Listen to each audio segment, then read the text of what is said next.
ഇവിടെ പൂട്ടർ എന്തിനാ ഇവിടെ സ്പാ നടത്തുന്നുണ്ടോന്നാ ചോദിക്കണത്. എന്താണ് ആ വേള അങ്ങനെ ചോദിക്കണത്? പക്ഷെ ഇപ്പൊ ആ പലിശക്കാരന്റെ ഭീഷണി കാരണം എനിക്ക് ജീവിക്കാൻ പറ്റും.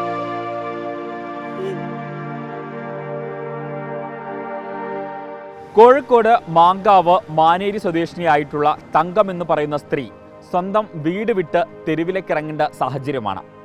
തെരുവിലേക്കിറങ്ങാനുണ്ടായ സാഹചര്യം ഭർത്താവിൻ്റെ ചതിയാണ്. വർഷങ്ങൾക്ക് മുൻപ് നടന്ന സംഭവമാണ്. പക്ഷേ തങ്കം അറിയുന്നത് ഇപ്പോഴാണ്. തങ്കത്തിൻ്റെയും തങ്കത്തിൻ്റെ ഭർത്താവിൻ്റെ പേരിലുമായിരുന്നു വീടിൻ്റെ ആധാരമുണ്ടായിരുന്നത്. എന്നാൽ പെട്ടെന്നൊരു സുപ്രഭാതത്തിൽ ഭർത്താവ് ഈ ആധാരം പലിശയ്ക്ക് പണം നൽകുന്ന ഒരു സ്വകാര്യ വ്യക്തിക്ക് കൊണ്ടുപോയി നൽകുന്നു. ഇയാൾ ഒരു 4 ലക്ഷം രൂപ ഈ ഭർത്താവിന് കൊടുക്കുന്നു.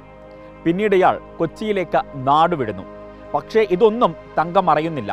ഏറ്റവും ഒടുവിൽ കോടതിയിൽ നിന്ന് ഈ വീട് ഈ സ്വകാര്യ വ്യക്തിക്ക് കൈമാറുന്നതുമായി ബന്ധപ്പെട്ട നടപടിക്രമങ്ങൾ നടക്കുമ്പോഴാണ് തങ്കം ഈ കാര്യങ്ങളൊക്കെ തന്നെ അറിയുന്നത്. തങ്കത്തിന് എന്താണ് ഈ വിഷയത്തിൽ പറയാനുള്ളത് എന്നൊന്ന് നമുക്ക് കേൾക്കാം.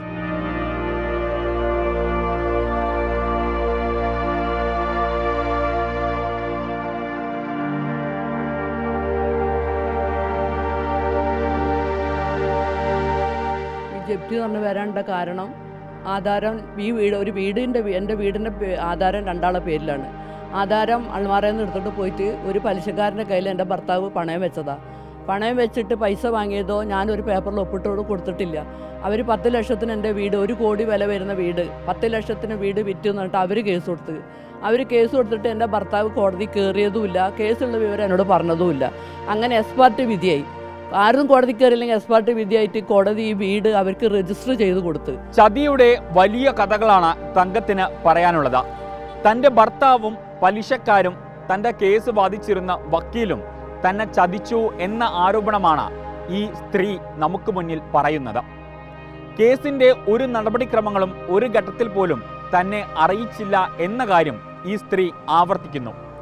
ഏറ്റവും ഒടുവിൽ വീട് ജപ്തി ചെയ്യാനായി പോലീസ് എത്തിയപ്പോഴാണ് തൻ്റെ വീട് തൻ്റെ കയ്യിൽ നിന്നും നഷ്ടപ്പെട്ട വിവരം ഈ സ്ത്രീ അറിയുന്നത്. 4 ലക്ഷം എനിക്ക് തന്നു. 6 ലക്ഷം അവരോട് കോടതി കെട്ടാൻ പറഞ്ഞു. അവർ രജിസ്റ്റർ ചെയ്ത് കൊടുത്ത്.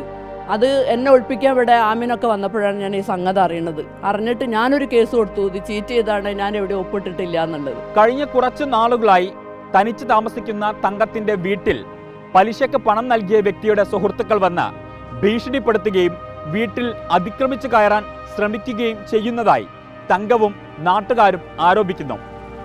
ആത്മഹത്യയല്ലാതെ തനിക്ക് മറ്റൊരു മാർഗമില്ലെന്ന് തങ്കം ആവർത്തിക്കുന്നു. എന്നും വന്ന് ഭീഷണിപ്പെടുത്തിയാൽ പോവാണ്.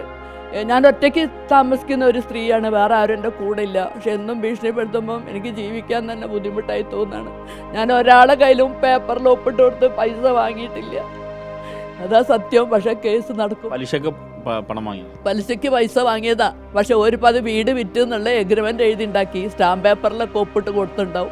ഒപ്പിട്ടിട്ട് അതിപ്പോ വീട് വിറ്റതാണെന്ന് പറഞ്ഞിട്ടാണ് അവർ വരുന്നത്. ഈ 10 ലക്ഷത്തിനാണോ ഈ വീട് പൈസ കൊടുക്കാൻ ഭർത്താവ് പറ്റിച്ചാണെങ്കിൽ ഞാൻ 4 ലക്ഷം കൊടുക്കാന്ന് പറഞ്ഞിട്ടും പറ്റൂല.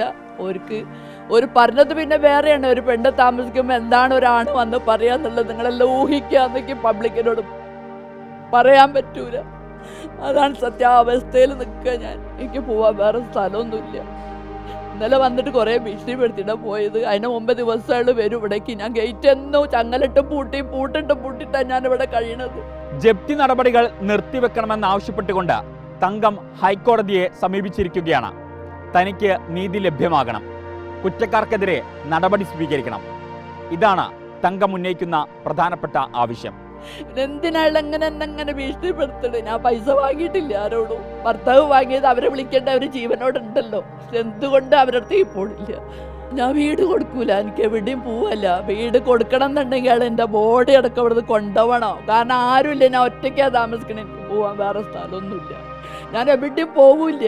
ഞാൻ അവിടെ വാങ്ങി വെച്ചിരിക്കണ് പെട്രോള്. സത്യമാണ്, വണ്ടിയിൽ ഒഴിക്കാനാണ്ട് വാങ്ങിക്കൊണ്ടേ ഞാൻ അവിടെ വെച്ചിട്ടുണ്ട്.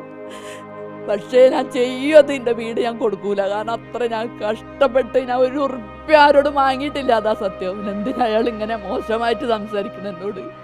അയാളെ കാര്യത്തിന് ഞാൻ വഴങ്ങി കൊടുക്കാത്തതുകൊണ്ടാണോ അയാൾ ഇങ്ങനെ ചെയ്യുന്നത്? എനിക്കറിയൂല.